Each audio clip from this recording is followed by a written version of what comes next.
Xoş gördük. Bəzi mövzular var ki, o haqqda nə qədər danışılsa, nə qədər söhbət edilsə, nə qədər mütəxəssis fikri olsa da, yenə də azdır. Hələ o mövzu gələcəyi, bugünü və sabahı əhatə edirsə. Söhbət bu gün də uşaqlardan gedir, dostlar. Mən belə bir qonaq axtarırdım ki, o məni belə qarşısına qoysun, uşaq tərbiyəsi ilə bağlı lazım gəlsə danlasın. Araşdırma edərkən bir nəfər üzərində dayandım. Elmir bəy İskəndərovdur. Qonağım NLP mütəxəssis psixoloqdur. Xoş gəlmisiniz. Çox sağ olun, təşəkkür edirəm. Çıxışlarınıza baxıram Elmir bəy. Birdən elə bilirəm ki, məni danlayırsınız. Çünki sizin dediyiniz səhvlər bu qədər oxumağıma, araşdırmağıma baxmayaraq mənim özümdə də var. Məsələn, elə sonuncudan başlamaq istəyirəm. Mən araşdırırdım, oxuyurdum və elə bilirdim ki, uşağa demək lazımdır ki, hansı sənəti istəyirsən özün seç, oxumaq istəmirsən oxuma, özün bilərsən, bu qərarı özün ver. Elə bu düşüncədə idim, yaydı. Dedim ki, sentyabr başlayanda uşağı qabağıma qoyacağam ki, bəs qızım 9-cu sinifsən, indi gəl seçək. Görək ki, sən oxumaq istəyirsənsə müəllimləri gəl danışaq, oxumaq istəmirsənsə azad seçimin var. Bir də sizin bir çıxışınız qabağıma çıxdı ki, bu nə deməkdir? Belə bir tərbiyə metodu ola bilməz. Uşağı öz başına qoysan, onsuz da oxumamağı seçər. Bu kimi düşüncələr var idi o çıxışda. Əslində ürəyimdən keçənləri deyirdiniz mənə. Elə bil ki, o belə deyim ki, mən oxuduqlarımdan, o uşaqlara həddindən artıq çox azadlıq vermək lazımdır, seçimi öz ixtiyarında qoymaq lazımdır fikirlərinə söykənərək o addımı atacaqdım. Siz də mənə dediniz ki, yox, doğru yol bu deyil. Elə ona görə gəlin buradan başlayaq. Uşaqların azadlığı nə qədər olmalıdır? Biz doğrudanmı onlara bütün istədiklərini, seçimləri verməliyik? Təşəkkür edirəm. Deməli, iki şeyi bir-birindən ayırmalıyıq. Duyğu və davranış. Uşaqlar duyğuda azad olmalıdır. Əslində bütün insanlar duyğuda azad olmalıdır. Davranışda isə müəyyən intizam qaydaları şərtdir. Biz heç bilirikmi ki, duyğu və davranış bir-birindən necə ayrılır? Bəlkə bir oranı da bizə balaca da olsa toxunasınız. Duyğu hisslərlə bağlıdır. Tutaq ki, mən bunu istəyirəm. Məsələn, nə bilim, bu köynəyi istəyirəm. Bura getmək istəyirəm. Bu telefonu əldə eləmək istəyirəm. İstəyirəm ki, mənim belə bir telefonum olsun. Bunların heç birinə ağıl verilməz.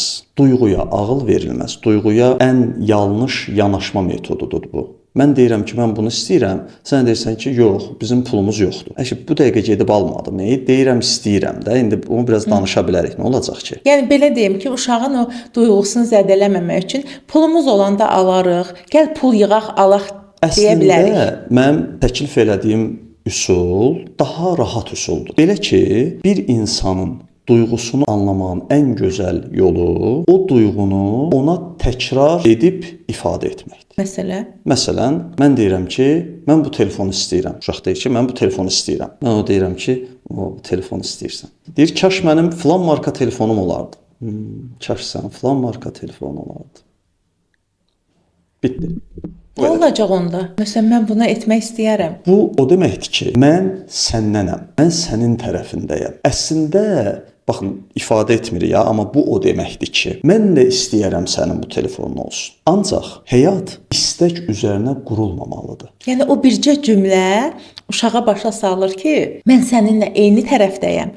Amma həyat bəzən o iPhone 17-ni bizə verməyə bilir. Bax, bu o birisini, o biri cümləni demirik. Bu dəqiqə duyğu hissəsindəyik. Yəni düşünün, deyək ki, ailəvi münasibətlərdən danışaq. Tutaq ki, qadın evdədir, ya da ki, qadın da işləyir, kişi də işləyir. Axşam bunlar görüşdülər. Qadın deyir ki, yox, mən istəmirəm o iş yerini, çıxacam. Müdir bizdən pis rəftar edir. Çıxsaydı çıxardı da, bu indi duyğusunu paylaşır. Bu anda kişi deyir ki, sən elə bütün gün işindən şikayət edirsən, çıx gəl otur evində. Əksəriyyəti deyir. Düşünün bir qadın olaraq siz necə gözəl sizi anladı. Anladı? Yox. Bu anlamaqdır. Xeyr. Orada amma desək ki, bezmisən eləmişdən. O da elə onu demək istəyir. Hə, bezmişəm, inarsan, bütün belə adam da danışmaq istəyir, o duyğusunu paylaşmaq istəyir. Deyirsən, çıxardın elə. Bax, onun cümlələrini təkrar eləmək lazımdır. Onun sözlərini təkrar eləmək lazımdır. Çünki hər bir sözün insanın beynində böyük bir qarşılığı var. Duyğu qarşılığı. O sözü heç sinonimi ilə də əvəz eləməyə ehtiyac yoxdur. Elə dediyini təkrar elə. Dediyin asan deyil, daha asan deyil. Çox asandır. Vəssalam. Bunu elədikmi? Bitdi. orada dialoq bitdi. Və sən də xoşbəxtsən, uşaq da xoşbəxtdir, Tamamilə. qarşındakı tərəf müqabilində xoşbəxt. Və beləcə anam ya da atam, yaxud müəllim məni anladı. Uşaq deyir ki, bezdim mən, riyaziyyat oxumaq istəmirəm. Bu nədir? İstəmirəm, bezdim. Baxın, bu bir duyğudur. Bəli. Onu o saat bəs oxumasa necə universitetə? Elə o da onun dərdindədir də. Oxumasa universitetə girə bilməz. Bir tərəfdən də oxumalıdır, bir tərəfdən də istəmir, qalıb belə. Güya o bilmir ki, bizim dediyimiz şeyi bilir. Özünə belə yol yoldaşı axtarır əslində. Əslində yol yoldaşı axtarır. Yəni duyğudaş axtarır. Biz də o sırada onun başını sallayıb deyə bilərik ki, çox çətindir. Yenə çox verib. Bilirik axı onun dərdini. Yenə çox verib, hə? Və yaxud da yenə yüklüyüb. Bəzən uşaqlar əsəbləşəndə müəllimin adını deyirlər. Müəllim demirlər. Bəli. Lap elə adı ilə xitab edir. Heç ananın da mən görmüşəm ki, rəfiqələrinə anam, atam da demirlər əsəbləşəndə. Əsəbləşəndə bəli, elə olur. Bizdə də elədir. Yəni filankəs xala, amma əsəbləşdiksə də xala demirik də. Onun saçını tumarlayıb, orada deyə bilərik ki, çox çətindir. Qalmısan belə.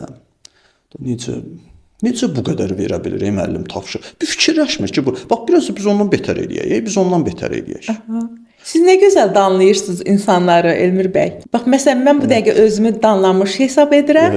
Çünki düşünürəm ki, mən niyə bunları etməmişəm, amma həm də çox mədəni, çox elit, çox kübarca danlayırsınız. Mənə elə gəlir ki, bu söhbətimizdən izləyicilərin götürəcəyi çox dərs var. Əslində ən asan yolu, amma ən təsirli yolu bizə öyrədirsiniz. Demək ki, bu qədər üsyan etmək gərəksizdir uşaq tərbiyəsindən bağlı. Bəs ən böyük üsyanlarımız var, tutaqım ki, yeniyetməlik çətindir, uşaqları disiplinli öyrədə bilmirik, nə sözümüzə baxıb yatmırlar, nə vaxtında oyanmırlar, nə dərsə məsuliyyətli deyirlər. Məsuliyyət hissi bu dəqiqə valideynlərin ən çox üsyan elədikləri mövzulardan biridir. Bəs məsuliyyətə bu cür cəlb etmək mümkündürmü? Belə xoş cümlələrlə, gözəl duyğu ötürərək, duyğudaş olaraq. Uşaq tərbiyəsi özünü tərbiyədən başqa bir şey deyil. Bəli. Uşaqla işimiz olmayacaq. Səhv etmirəmsə, bunu Wilddə da oxumuşam. Oscar Wilde deyir ki, uşağı tərbiyə etməklə özünü yorma, elə özün nəsənsə qarşında da öz əksini görəcəksən. Bunun motivi, bunun səbəbi o da deyil ki, mən yaxşı olum, qoy uşağım da yaxşı olsun. Onda çətin ki, mən yaxşı olam. Çünki öz yaxşı olmağımı başqa birisinin gələcəyinə bağlamamalıyam. Mən elə yaxşı olmalıyam da. Bunun üçün mən uşağım olmalıdır ki. Bəs Elmir bəy, siz də görmüsünüz belə ailələr, belə tablolar. Çünki məndən çox görmüsünüz. Çünki peşəniz buna icazə verir. O söz var, deyir, alimdən oğru doğar, oğrudan alim. Bilmirəm nə qədər doğru ifadə edirəm, bu gün də səsləşirmi? Amma mən də bunu görmüşəm, yəqin sizin də qabağınıza çıxıb. Əgər sizin dediyiniz kimidirsə, özümüz yaxşı olanda evladımız da yaxşı olacaqsa, niyə bu nümunələr də az deyil? Mən çox görmüşəm məsələn, heç də yaxşı yolun yolçusu olmayan valideynlərin elə yaxşı evladları olur ki, və yaxud da ki, o qədər ideal görünən, bəlkə də səhv görürük, görünən ziyalı ailələrin elə uğursuz evladları olur ki, onlara ləkə gətirən, cəmiyyətə xoş olmayan, insan üçün də ləkə gətirən sözünü işlətməkdən çəkinirəm. Amma indi faktlar var da, xeyirli evlad olmayan nümunələr də görürük. Nədə baş verir o səhvlik? İstisnaları çıxmaq şərti ilə əsasən belədir də. Deməli, bir insanın cəmiyyətdə yüksək nüfuzlu şəxs olması heç də onun yaxşı övlad böyütməsi mənasına gəlmir. Biz aldanırıq, onu o cür. O qədər aldanırıq ki, özü də. Yəni bu adam filan sahədə uğur qazanıb. Bizə deyirik ki, ay bunun övladına baxın. Bu niyə belədir? O sahədə uğur qazanıb da, bu adam uşaq tərbiyəsi sahəsində heç nədir, heç bir şey bilmir. Bəlkə də uğursuz o qədər valideyn var ki, uşağını daha düzgün tərbiyə edir. Və yaxud da heç o valideyni biz tanımırıq. Mən çox görüşürəm. Həqiqətən o qədər şüurlu, hal-hazırda çoxdur elə nümunələr. O qədər şüurlu valideynlər var, fərqində olan. Bax, dünənə qədər gəlib mən neyinim bu uşaq belə eləsin, mən neyinim bu uşaq belə eləsin. Hal-hazırda daha çox valideynlər gəlib deyir ki, mən harda səhv edirəm. Bu o qədər gözəl bir yanaşmadır ki. Bax, buradan başlamalıyıq. Mən harda səhv elədim. Və yaxud da mən nə etməliyəm? Axı mən uşaq tərbiyəsi üzrə mütəxəssis deyiləm. Yəni ailə qurdum, uşağım oldu da. İndi mən bu uşaq tərbiyəsini bilməli deyiləm. Bu mövzunun xamı oluruq. Əlbəttə ki, ondan sonra da başlayırıq şüur altımızda nə varsa, nə yoxsa, nə bilim oradan-burdan bir təhər tətbiq eləməyə. Tətbiq elədikcə də nəticə gözləyirik. Nəticə istədiyimiz kimi olmayanda təzə nəticə ilə savaşırıq. Beləcə gedir proses. Amma bunu öyrənmək lazımdır. Ən azı özümüzə lazım olan qədər öyrənmək lazımdır ki, mən burada nəyi etməliyəm? Yəni bir sahədə uğurlu olmaq heç də o demək deyil ki, mən övladımla münasibətlərimdə də uğurluyam. Bu deyil. Hətta bəlkə də statistika aparıcısı o görürlər ki, adam hər hansı müəyyən bir sahədə bəlkə də nə qədər çox uğur qazanırsa, bəlkə başqa sahələrdə o qədər uğursuzdur. Deməli bizim zahirən gördüyümüz o alimdən oğru, oğrudan alim doğular söhbəti yalandır. Çünki o alim kimi uşağını tərbiyə edə bilməyib. Və yaxud da tam əksinə başqa sahədə uğursuz olan biri valideyn kimi çox yaxşı olur. Yenə də istisna ola bilər. Ancaq əsas burada çatdırmaq istədiyimiz fikir budur ki, mənim yaxşı olmağımın heç kimlə bir əlaqəsi yoxdur. Hətta uşağımla da. Əlbəttə. Mən yaxşı davranıram. Mən deyirəm ki, valideynlərə bu şəkildə davran. Müəllimlərə deyirəm ki, bu şəkildə davranmaq doğrudur. İndi mən oxuyub deyirəm ki, bunu belə eləmək doğrudur. Düzdürmü? Siz də deyirsiniz ki, yaxşı. Mən sənin sözünə baxacağam. Sonra gedirsiniz, o şəkildə yanaşırsınız, eləyirsiniz. Fərz eləyək ki, bir nəticə olmur da, uşaq başqa cür davranır. İndi siz burada niyə peşman olursunuz ki, düzgün davrandığınızdan? Axı özüm deyiləm, özüm düzgün deyiləm demək ki. Onu deyirəm də, yəni demək ki, siz orada nəsə bir üsul tətbiq eləyirsiniz. Gözünüzdə bir gözü də nəticədədir. Səmimi deyilsiniz yəni. Demək ki, səmimi olmayanda Elmir bəy, biz uğur qazanmayacağıq. Əlbəttə, bir bu, bir də ki, mən doğru davranıram. Mən dürüst bir insanam. Sabah o biri gəlib deyir ki, bax sən bu qədər dürüst oldun da, sən bax, nə bilim, 30 il dürüst yaşadın, 40 il, 50 il dürüst yaşamısan. Sən uşağın orada yalan danışdı. Mən nə deyim? Deyim ki, vay, kaş mən 50 il yalan danışardım. Nə yaxşı da mən dürüst olmuşam da. Uşaqla bağlı ilə baxarıq görək nə edərik. Yəni mən niyə yaxşı elədiyim bir şeyə peşman olacağam? Mən valideynlərə demirəm, bunu edin ki, bu olsun. Deyirsiniz ki, sadəcə bunu edin. Bunu edin. Orada cümlə bitdi. Niyə edin? Çünki bu gözəl şeydir. Uşaqlara yalan danışmayın. Uşaqlarla gözəl rəftar edin. Nəzakətli olun. Yalançı vədlər verməyin. Onlarla yəni də yaxşı bir insan kimi ikili münasibət, gözəl bir münasibət qurun. Ən azı iş yerinizdə müdirinizlə qurduğunuz münasibəti qursaz necə olar? Ən azı başqasının uşağı ilə qurduğunuz münasibəti qursaz necə olar? Niyə öz uşağınızı öldürürsünüz? Gözəl münasibət qurun. Bitdi.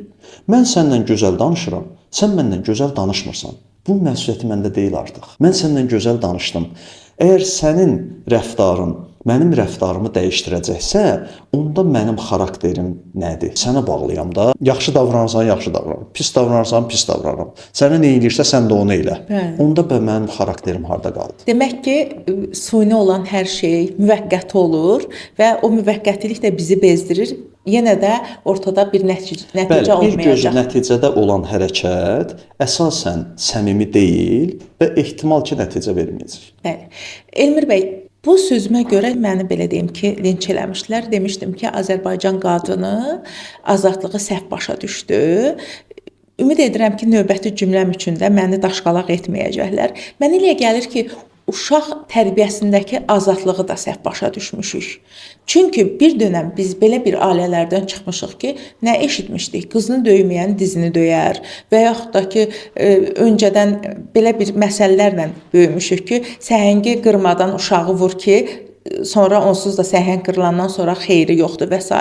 Bu valideynlərin əlindən çıxmış bir nəsil sonradan uşağına belə deyim ki, metroda ayağını oturacaqlara qoyan uşağına yox deməyən valideynlərə çevrildi.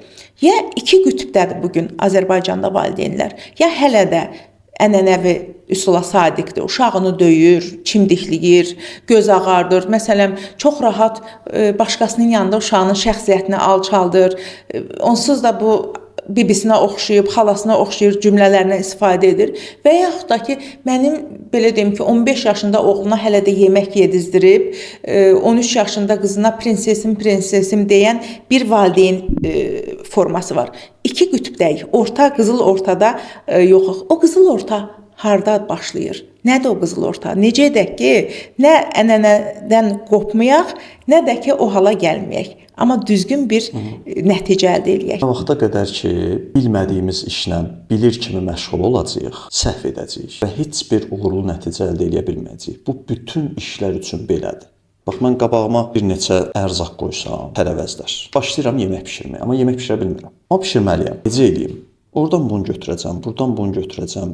Qəribə bir şey olacaq. O yeməyin dadı, o yemək olmayacaq. Bəlkə də heç bişməyəcək. Sonra başlayacağam ki, yox, mən belə eləməyim. Ən yaxşısı bunu doğramayım, bunu bütöv atım. Bütöv atıram bu səfər. Bunu yoxlayıram, yenə alınma. Mən neyniyim? Sizcə mən burada neynəsəm daha yaxşı olar? Olmazmı ki, hansısa bir yemək kitabına baxam, ya da yemək videosuna baxam, ya da yemək bişirə bilən bir adamdan soruşam. Bu daha düzgün olmaz? Düzgün olar, amma belə bir cümlə eşitmişəm son vaxtlar Elmir bəy. Deyirlər ki, uşaq tərbiyəsi individualdır. Hər valideyn özü hiss edir uşağı nə istəyir. Hər uşaqla olduğu kimi başqa cür yanaşmaq lazımdır. İndividualdır. Hər insana başqa cür yanaşmaq lazımdır. Bəs onda o oxuduğumuz eyni deyilmi? Mənim beynimdə ümumiləşmiş bilgilər yoxdursa, mən o individualı necə çıxaracam onun içindən? Deyirsiniz ki, bir bilgi olmalıdır. Mənim bilgim yoxdur da, mən sıfırdır. Bu sıfırla mən heç individual nədir, heç o sözün mənasını bilmirəm. Hansı uşaq, mən deyəcəm ki, onun da valideyni mən olmuşam, bunun da valideyni mən olmuşam. Niyə bu belə olub, niyə bu belə olub? Sən kim deyirdi ki, fərq qoyma? Fərq qoymaq lazımdır. Deməli, biz ümumi bir bilgi edinməliyik, bir nəticəyə gəlməliyik və sonradan uşağımızın başqalarına fərqini fundament bilgilər əldə olunmalıdır. Ondan sonra da baxacağıq ki, bax, mən bu övladımın xarakteri budur. Bunu çox gözəl bilirik onsuz da hamımız. Bununki budur, bununki budur. Amma bəli, hər uşağın öz temperament tipinə, fərdi psixoloji xüsusiyyətlərinə görə yanaşacağıq. Amma bu da o demək deyil, hər uşağın istədiyini veririk. Elə şey yoxdur. Baxın, əslində problem olan o iki qütblər dediniz. Problemlər bizlə bağlı deyil, bu nəsillə bağlıdır. Uşaqlarla bağlı deyil. Yəni bizim yanaşmamızla bağlıdır. Niyə məktəb forması var? Ən məşhur cavab nədir? Çünki məktəb forması olmasa, hərə evdən bahalını gətirəcək, nə bilim, o başqa şey geyinəcək elə. Bunlar kim geyindirəcək? Valideyn. Valideynlərin problemidir də. Valideynin problemi olmasa, məktəb forması olmaz. Və yaxud da uşağa telefonu kim verdi? Mən. Uşağa o 5 dənə ayaqqabını kim aldı? Mən. Uşağı falan yerlərə kim apardı? Mən. Uşağın cibinə kim pul qoydu? Mən. Sonra deyim ki, o naşükürdür, heç nəyin qədrini bilmir, niyə belə elədi? Bu necə olmalıdır ki, bunun üstə niyə düşmüşük ki biz? Günah bizdədir. Əlbəttə ki, günah deyəndə, yəni biz fikirləşməliyik ki, bax, mən nə edirəm və nəyi niyə edirəm? Baxın, bir çox hallarda biz öz daxili yaralarımızla hərəkət edirik. Mən övladıma prinses deyəndə, mənə prinses deyilmədiyi üçün demiş oluram. Yoxsa onu prinses hesab elədiyim üçün demirəm. Və yaxud da mən övladıma deyəndə ki, bizim vaxtımızda belə imkanlar yox idi, nəyin yoxdur sənin deyəndə, niyə bizim vaxtımızda belə şey yox idi, üsyanı da bu əslində. Mən bu fikri eşitdim sizin çıxışınızda, biraz da təəccübləndim açığa.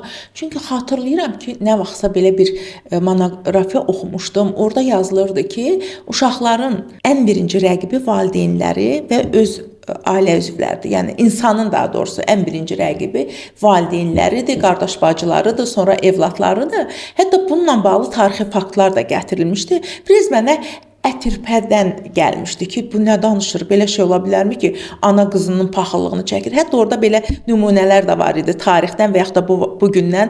Məsələn, nümunənin biri yadımdadır ki, ana fikirləşir ki, bizim vaxtımızda heç uşaq bezləri yox idi. Amma indiki dövrdə uşaq bezləri var. Bəxtəvər evladımın başına uşağını necə rahat böyüdür falan. Mən çox təəccüblənmişdim. Doğrudanmı bu qarşıdurma var? Doğrudanmı bu paxıllıq hissidir? Bu təbii olan bir his deyil, yaralardan ortaya çıxan bir hissdir. Fərqində olsaq, heç bir valideyn övladını qısqanmaz, övladı ilə bağlı mənfi fikirləşməz. Yəni bu fərqində olmayanda belə olur. Şuur altımın mən fərqində deyiləm, nələrlə dolduğunu bilmirəm, düşmüşəm uşağın üstünə. Çünki gücüm ona çatır. Amma fərqində olanda və bunu həll edəndə ki, yox, bu belədir, belədir, belədir, bunun da özünə görə müsbət cəhətləri var və ya o dövrün xüsusiyyətləri bu idi. Baxırsan ki, bugün, məsələn, psixologiyadan iki cümlə oxuyuruq ki, valideyni ilə dalaşır, ta ki 30 yaşında, 40 yaşında bir qadın və ya kişi valideyni ilə dalaşır ki, sən mənə belə eləməmisən. Bu da yazın əlindən gələni eləyib axı, o bilmir də bunu. O da qalır belə ki, mən nə edeyim? Heç bilmir söhbət nədən gedir. O da məyus olur hətta. Əlbəttə ki, o bilmir ki, söhbət nədən gedir. Bu məni niyə qoyub qabağına danlayır? Mən bunu eləmişəm axı. Mən bunu o vaxtı falan yerdə işləyirdim, heç mən bunun üzünü görmürdüm, amma bunun üçün pul qazanırdım. O bilmir yenə də söhbət nədən gedir. Yəni bunu oxumağımızın, bunu bilməyimizin nəticəsi gedib kimsə danlamaq olmamalıdır. Bundan sonrası üçün, mən başa düşdüm, məndə nə olmuş ola bilər, məndə nə iz qoymuş ola bilər. Çalışım ki, mən bu izi aradan qaldırım. Necə aradan qaldırım? Bu izə müxalif olaraq bir sonraki nəsillə davranım. Bu izlə davranmayım. Bu şəkildə bu iz də məndən yavaş-yavaş keçib gedəcək. Heç kim valideyn yanaşmasının qurbanı deyil. Olmaq istəmədikcə. Əgər fərqində olarsa, valideyn istəyir ona nə edir eləsin. İstəyir valideyni olmasın. İstəyir yetim böyük. Heç bir fərq yoxdur. Onda bu belə deyirik ki, travmalarımın nəticəsidir mənim etdiklərim. Demək ki, mən travmalarımı var, amma onun nəticəsi deyil. Onu sağaltmaq istəməməyimin nəticəsidir mənim etdiklərim. Bəli, ona sığınmağımın, bəlkə onu davam elətdirməyimin ki, bu bir şansdır da. Məsələn, mən bu cümləni işlətmək üçün o travma hələ orada qalmalıdır da. Ona görə mən onu davam elətdirəcəm. Belə deyim ki, gücüm heç kimə çatmır, ancaq körpə uşaqlarıma çatır.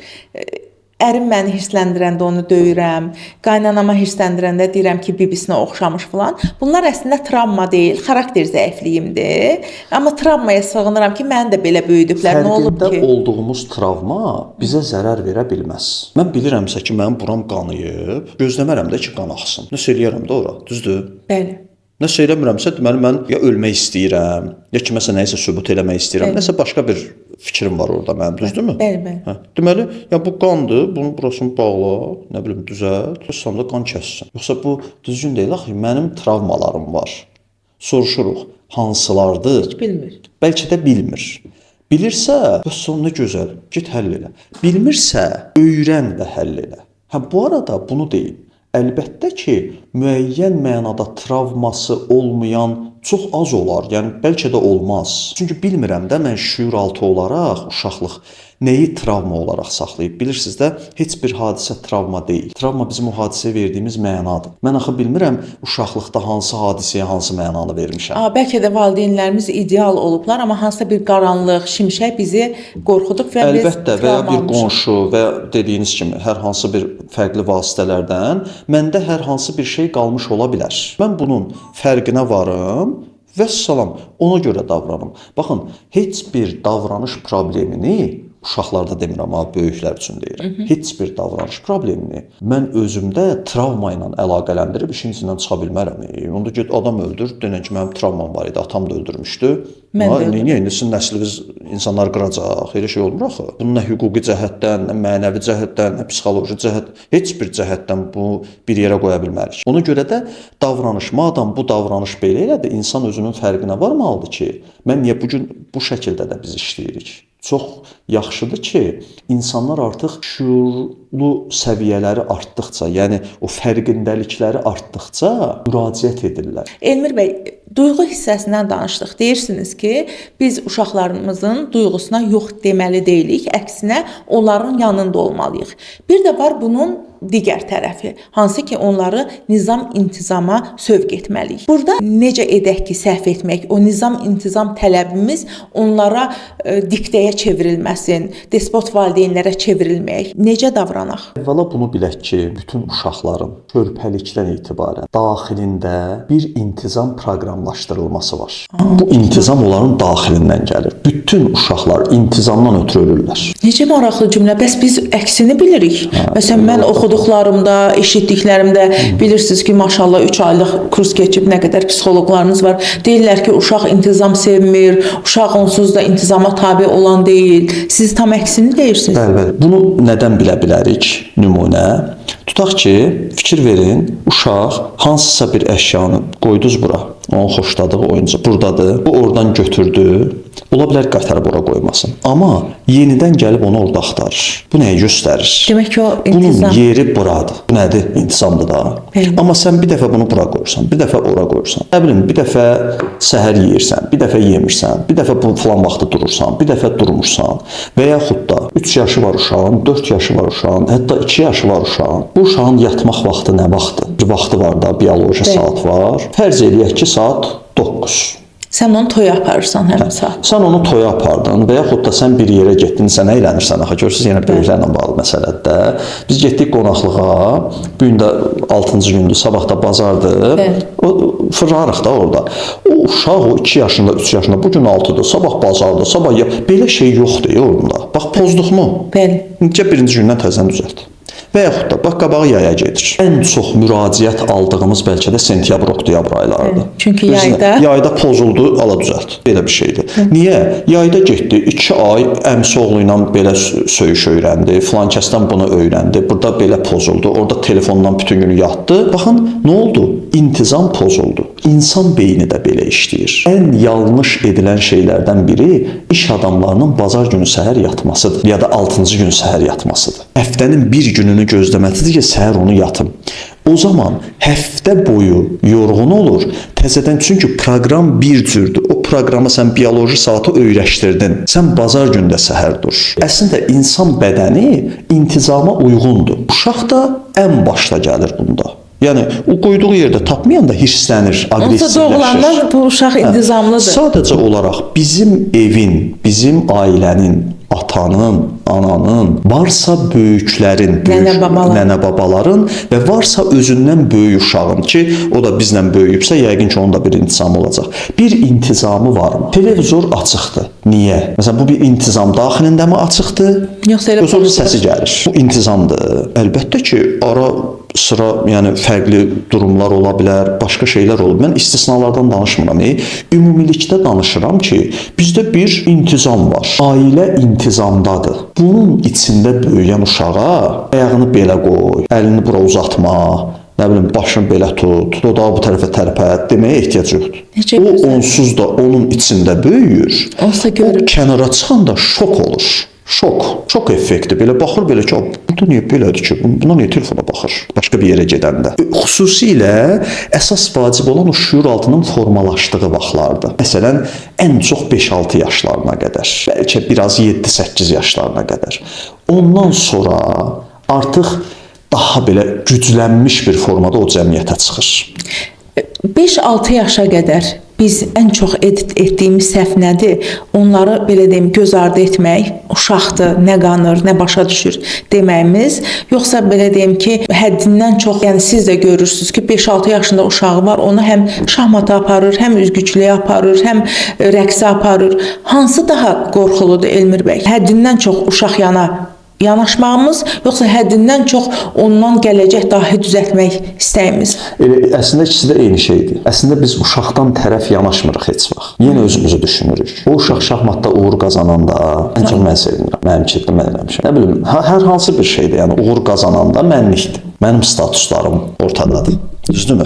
Mənlə bağlıdır. Mən özüm, yəni sadəcə olaraq bu saatdan sonra da şahmat öyrənə bilməyəcəyimə görə, bir də çətindir axı. Uşağı qoyuram. Baxın, bütün kitab sərgilərində falan da baxsaz, görəsiniz ki, uşaqlar götürüb aparırıq. Yəni özümü oxumağım biraz çətin. Özüm kitab oxumuram, amma uşağa 600 səhifəlik kitab verirəm ki, oxum. Mən özüm, biz bir-birimizi qırırıq. Amma bacı qardaş mehriban olsun. Necə olar? Mən valideynlər deyəndə ki, bax evdə problem var. Bacı qardaş yola getmirlər ya da qardaşı ilə belə eləyir falan. Mən birinci bunu soruşuram. Siz necəsiz? Bizim də problemlərimiz var. Yox, o cümləni o tərəfə keçmə. Bizim də problemlərimiz yox. Elə ondan danışaq. O elə ola bilmir. Bu yazığın bunun üstünə nəyə düşünürsünüz? Bir bacı qardaşın uşaq vaxtı bir-birini qırması daha normaldır, yoxsa böyük adamların? Bu deyirlər ki, uşaqdır da bu getdi. Amma sizdə normal deyil axı. Ki, sizlə bağlı bir şey eləyək də, siz böyük adamlarsınız, yetkin insanlarsınız. Bunu danışmaq daha normaldır. Nəinki 5-6 yaşları var da, indi onlar belə-belə böyüyəcəklər. O çox da qəribə bir şey deyil.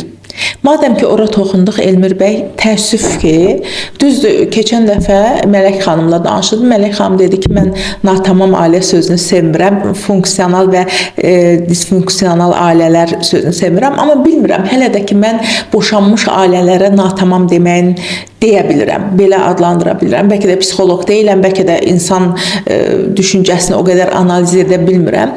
Təəssüf ki, indi çox həddindən artıq boşanmış ailələr var və biz o qədər müasirləşə bildik ki, sözümüz çəp gələn kimi ayrıla bildik. Amma biz o qədər müasirləşə bilmədik ki, boşanmanın da mədəni tərəflərini, belə deyim, sağlam boşana bilmirik hələ də. Yəqin sizin də rastınıza çıxır, mən də görürəm ki, %1 sağlam boşana bilən, normal boşana bilən ailələr görmək olur, uşağı düşünülür. Biz hələ də boşananda uşaq bizim silahımıza çevrilə bilir. Məsələn, ailədir, boşanmaq istəyir, bir yeniyetmə, bir də az yaşlı uşağı var. Necə ona izah etməlidir? Harda başlamalıyıq? Necə etməliyik ki, belə deyim ki, iki canavara çevrilmiş ata və ananın qurbanına dönməsin uşaqlar, qurbanı olmasın? Çox geniş bir mövzudur. Mən bəlkə başqa vaxtı bu barədə də danışa bilərik. Sağlam boşanma nə qədər mümkündür? Bu böyük bir sual işarəsidir. Bəli. Sanki sağlam boşanmaq deyə bir şey var və biz onu öyrənməliyik. Zənn etmirəm. Sağlam boşanmaq mümkün deyil. Zənn etmirəm. Zənn etmirəm. Demək ki, uşaq zədəsiz ötüşməyəcək. Uşaq onsuz da zədəsiz ötüşməyəcək. Ancaq biz boşanmaların statistikalarını tuturuq. Və qorxulu rəqəmlər var. Bunu nəzərdən qaçırırıq ki, bəlkə ondan daha çox boşanmağa hazırlaşanlar var. Bəlkə ondan daha çox boşanmaq istəyib bu və ya digər səbəbə görə hələ də dayananlar var. Yəni sanki boşanmayanlar can deyib can eşidir, elə fikirləşməməliyik. Bəli. Bəlkə elə boşananlar var ki, daha normal durumdadılar və uşaqların da vəziyyətləri daha yaxşıdır. Nəinki birbirini qıran ailələrdir. Bəli. Amma bunun yolu boşanmaq deyil. Bunun yolu həll etməkdir. Mən düşünmürəm ki, bütün həll yolları bitib ondan sonra boşanıblar. Yəni boşanan ailələrin böyük əksəriyyəti. Mən bunu düşünmürəm. Bir dəfə oxumuşdum ki, deyirlər ki, boşanmaq müharibə qərarı kimi olmalıdır. Bütün sülh yollarını sınaqdan keçirməlisən və ondan sonra sən boşanma qərarı verməlisən. Ki, bunu tərəflər yalnız öz beyinlərindən həll eləməyə çalışırlar. Bu mümkün deyil. Elə vaxt olur ki, biz artıq danışa bilmirik. Biz danışa bilmiriksə, danışmağa çalışmamalıyıq. Başqa birisi olmalıdır. O birisi bir mütəxəssis ola biləcəyi kimi bir ailə böyüyü də ola bilər. İkimizin ortaq bir dostumuz və ya ailəmiz ola bildiyi kimi başqa birisi də ola bilər. Tamamilə yad biri. Tək ki, ikimizin də hörmət etdiyi ola bilər. Mənim bir bibim var, sən də ona hörmət eləyirsən.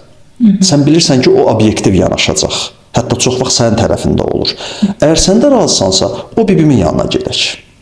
Amma mümkündürsə, o bibi də bu ailə məsələlərindən xəbəri olan bir adam olsun. Yoxsa belə yox, bu həll yolu deyil. Belə bir-birinizi başa düşün. İndi olur da belə. Bizdə də çox problemlər o. Başlasın öz problemlərindən danışmağa. Çıxış yolu deyil. Bu heç bir təsiri yoxdur da bunun ki, mən başqa şey yaşayıram da, sən mən başa düşmürsən olacaq. Bir də var ki, ona görə mütəxəssis, bax, psixologiya elmi buna xidmət eləyir ki, orta, obyektiv, hakim kimi yox, duyğuları anlayan bir insan kimi. Görək nə var? Onlar elə bilirlər ki, insan emosionallaşanda ağıl enir, aşağı enir. Yəni emosiya qalxdıqca ağıl düşür aşağı. Ağıl aşağı düşdükcə mühakimə qabiliyyəti itməyə başlayır. Sən ağılsız deyilsən, amma o an üçün ağılsızsan. Bax, gedirsən, işə gedirsən, o qədər gözəl ağlın işləyir ki, ev yolunda ağıl düşür aşağı. Çünki emosiya qalxır. Bunu anlamaq lazımdır. Ona görə də mən bu yüksək emosiya ilə, bu aşağı səviyyəli ağılla heç nə həll edə bilmərəm. Mən nə edəcəm? Elə bir şey eləməliyəm ki, elə bir adamın yanında oturmalıyam ki, o adamın emosional yanaşmır məsələyə, daha çox ağıllı davranır və orada artıq fərqli yollar yoxlamaq olar. Mənim emosiyam qalxdıqca, ağlım endikcə mən elə bilirəm ki, mən bütün yolları yoxladım. Heç bir yol yoxlamamışam bəlkə də. Bəlkə də 2 dənə yol yoxlamışam. Və yaxud da özümdə olan yolların hamısını tükətmiş ola bilərəm. Və bu dünyada elə yol ancaq mənim beynimdə olan yollardır ki, sonra mən gedirəm bir dostu ya da ki, qadınsa rəfiqəsinə deyir ki, neyniyim? O da öz travması ilə ona məsləhət verməyə başlayır. Məsələn, biri deyir ki, yox, aman adam ailə dağıtmaz. O onun özünə görə bir inancıdır. Bu biri də deyir ki, elə kişi ilə olmaz. Mən dözdüm, nə oldu ki? O fikirləşmir ki, bunu düşünərək ağıl vermir. Öz içindən ağıl verir. Elmir bəy, bu mövzuda sizlə danışacağıq. Mütləq indidən söz verin ki, gələcəksiniz, nə vaxtsa bu mövzunu danışacağıq. Amma belə başa düşdüm ki, əgər ailədə problem varsa, istər bu boşanma olsun, istər boşanmağa hazırlaşma olsun, istərsə də nəyəsə görə dözüb, məsələn, bu belə olur da, yenə də siz daha düzünü bilərsiniz ki, kişilər komfort zonanı tərk etməkdən qorxurlar, xanımlar da daha çox maddi asılılıqdan ehtiyat edərək bir dənə əlavə edeyim. Buyurun. Üstəgəl komfort zona, üstəgəl qorumağa meyilli olduqları üçün. Kişilərin o üstəgəl nə gözəl üstəgəldir. Mexanizmində qoruma var. Hə, o elə bil günlərlə, aylarla, illərlə itirmə hissəsini görə bilmir. O ancaq fokuslanıb pul qazanmağa, elə bil ki, ondan qoruyacaq. Ona görə ayrılmağa biraz müqavimət göstərir ki, sanki qoruya bilmədim. Əslində elə ən gözəl tərəfi o qorumaq hissəsidir. Komfort zonasından daha çox biraz da belə deyim ki, yumşaq səslənir. İnsan yenə də bir mərhəmət hissi oyanır onu biləndə. Nə yaxşı ki var o. Bu şeylərdən ki, boşanmır. Demək, oradakı uşaqlar artıq zədələniblər. Biz onu uşağa istər-istəməz belə deyim ki, deməsək də uşaqlar onu başa düşürlər, düz deyilmi? Bəs nə edək? Necə davranaq? Uşaqlar bütün duyğuları onsuz da götürürlər və hər biri özünə məxsus şəkildə onu yaşayır. Ancaq bunu xaricə çıxarma forması çox vaxt müdafiə mexanizmi şəklində olur. Uşaqlarda. Bəli. Yəni necə müdafiə mexanizmi nə deməkdir? Tutaq ki, o oyun oynayır. Biz də qıraqdan baxıb deyirik ki, başa düşmür də. Xeyr, çox gözəl başa düşür. Başını qatır. Biz bunu bilə bilmərik. Bizdən uzaqlaşır həmin müddətdə. Başını qatır, özünü günahkar hiss edir. Baxın, ailədə problem varsa, uşağın özünü günahkar hiss etmə ehtimalı çox böyük faizdir. Nə qədər balacadırsa. O, hər şeyi özünə bağlamağa meyilli olur. Çünki biraz mərkəzdə özü dayanır deyə, mən istəyirəm. Orada da mərkəzdə özünün dayandığını düşünür. Yəni, mənə görə olur bu dava-dalaşlar. Bu, ona təbii ki, daha böyük təsir göstərir. Bu sırada əlbəttə ki, sağlam boşanma dedicək, bəlkə də sağlam müzakirə və yaxud da sağlam mübahisə məsələsində danışmaq lazımdır. Yəni, biz mübahisə edə bilərik. Bəli. Hətta uşağın yanında bunu eləyə bilərik. Bəli. Amma biz sağlam mübahisə eləyə bilmirik. Yaxı, mənim ağzımdan elə söz çıxır ki, belə bu söz işlədilməz. Ya da mən elə bir hərəkət eləyirəm ki, yəni duyğularımı, emosiyalarımı cilovlaya bilmirəm mən və ya sən və ya hər ikimiz. Və uşaq bunu görür, bunun şahidi olur ya da o tərəfdən bunu eşidir. Üstəgəl, ən böyük problemlərdən biri. Biz gündüz dalaşırıq, gecə yatdıq, durduq, səhər heç nə olmur. Biz axşam söhbət eləmişik, danışmışıq bəlkə, hansısa bir problemi yoluna qoymuşuq və hər şey qaydasına düşüb də. Amma uşaq onu görməyib. Uşaq o hissəni görməyib.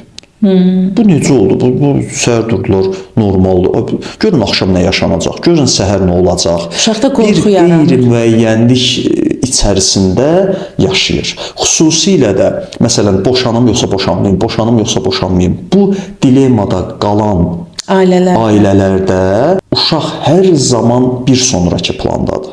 Qorxudadır. Ana yoldaşına olan münasibətini uşağa əks elətdirdikcə, uşaq oradan əziyyət çəkir. Ata anaya görə, ana ilə aralar pozuldu deyə, yəni yoldaşı ilə arası pozuldu deyə, uşağa daha çox hədiyyə aldıqca, nə əlaqəsi varsa, uşaq yenə ikinci plana atılmış oldu. Yəni nəzərə alınmadı. Fikir verdinizsə, emosiyaya görə davranılır uşaqla.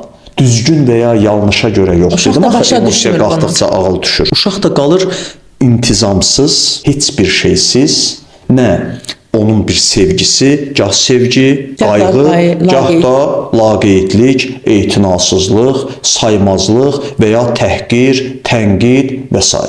Ona görə də burada bəlkə o sağlam yanaşmamızı itirməməkdən danışmalıyıq.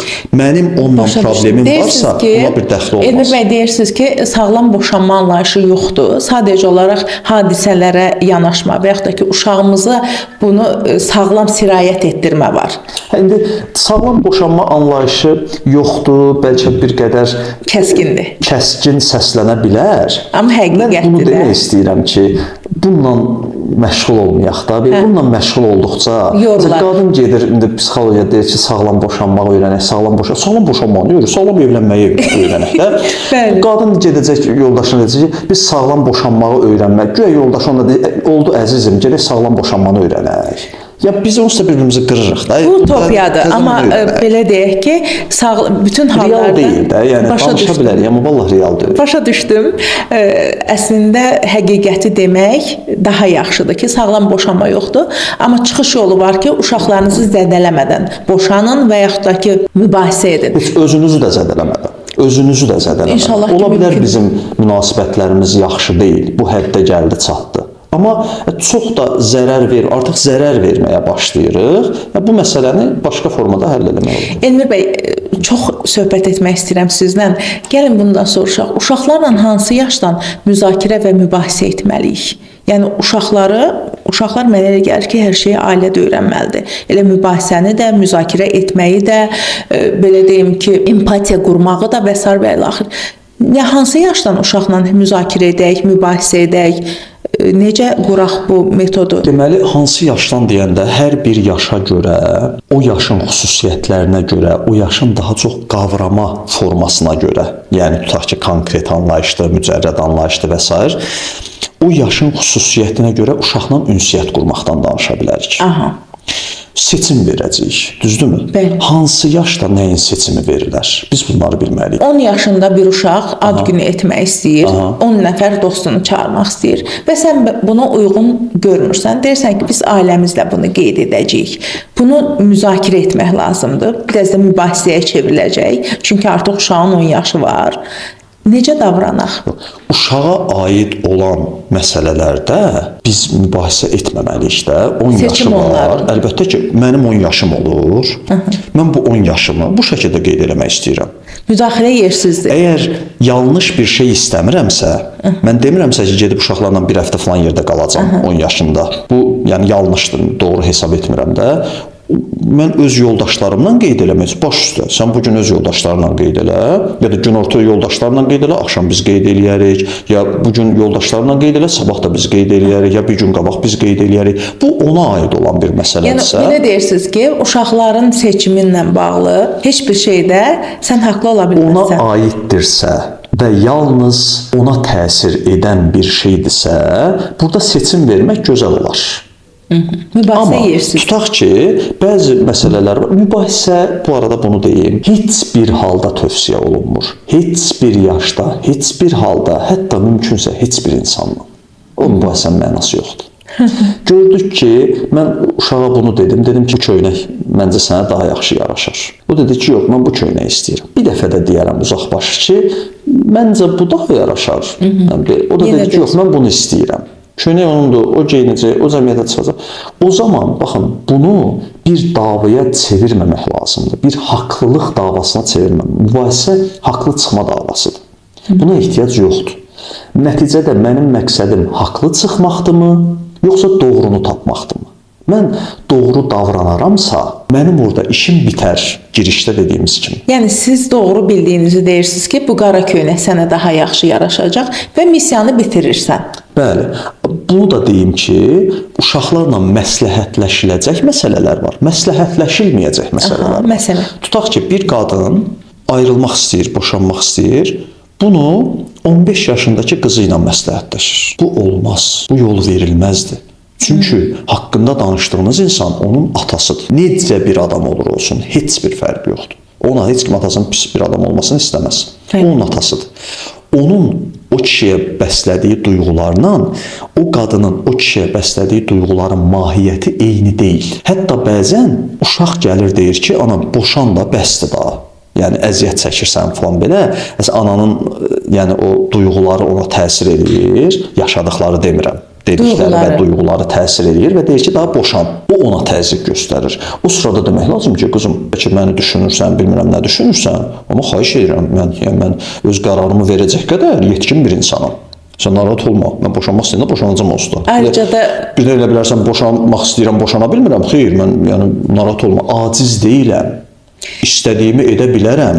Etmirəmsə, deməli hələ istəmir. Bir də ki, uşaqların gözündə təəssüf ki, siz də bilirsiniz ki, ata kultunu bu qədər zəiflətmək edilə bilən ən böyük zərərdir.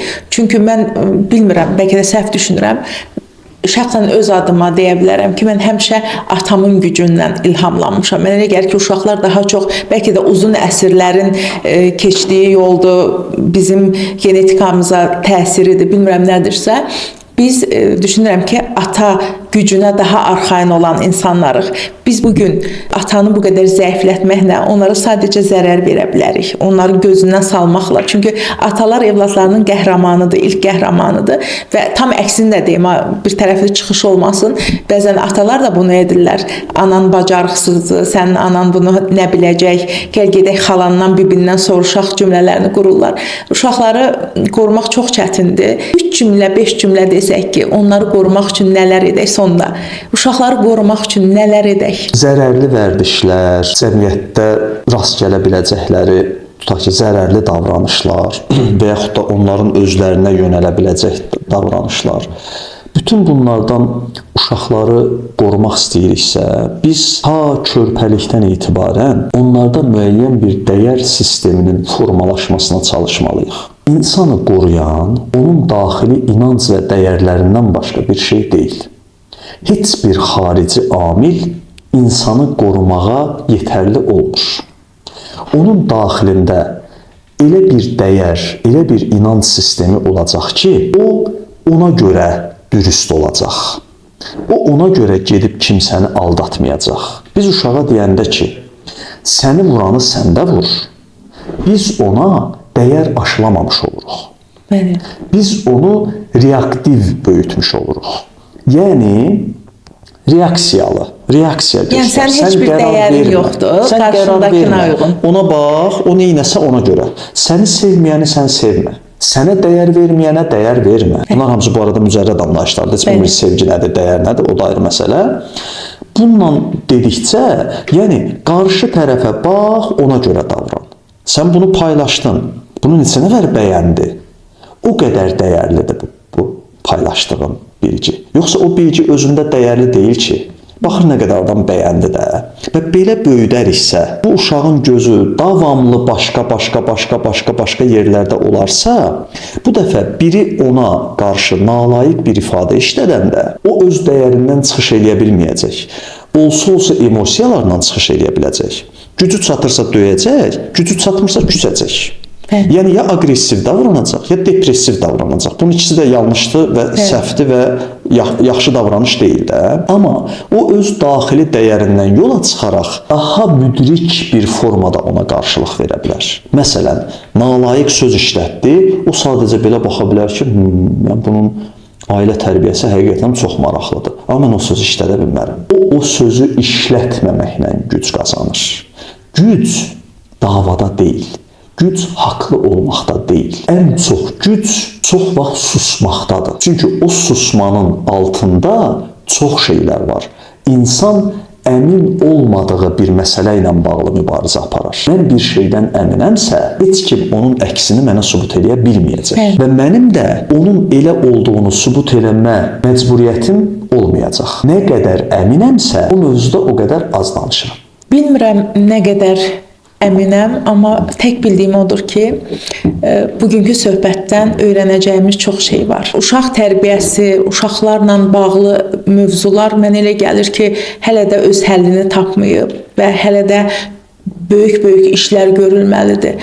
Amma sizin dediyinizdən yola çıxaraq bir şeyə əmin oldum ki, bu elə də qorxulu deyil. Bu bizə öyrədilən kimi, təlqin olunan kimi vahiməli bir hadisə deyil. Sadəcə olaraq özümüz şuurlu olduğumuzun fərqinə varmalıyıq və şuurlu davranmalıyıq uşaqlarımızla. Onda nəticədə gözümüz olmasa da nəticə əldə olunacaq.